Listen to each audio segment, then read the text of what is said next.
Ask Reddit. What's the closest you've come to dying? Story 1.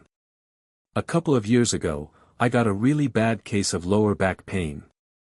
At first, my mom and I just assumed it was more severe period pain than usual, but it got worse and worse, until I couldn't sleep or eat, and just being alive made me feel horribly nauseous. After 2 days or so, I finally convinced my mom to take me to the hospital. I was depending on her at that point because I didn't drive, and we lived out of town.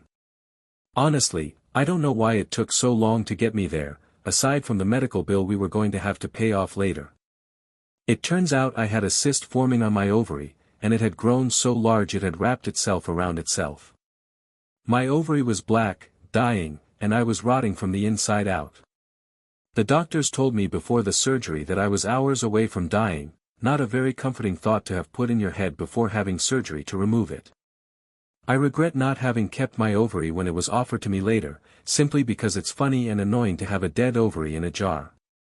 But the powerful photos they showed me afterward were enough to make me want to forget it ever happened. My gynecologist at the time suggested I send the photos as Christmas cards. Story 2. Hernia surgery. The surgeon cut into my intestine, and they didn't realize until 5 days later, when I had multiple organ failure, sepsis, and blood clots. I woke up weeks later with tubes down my throat, in both nostrils, and in my mouth.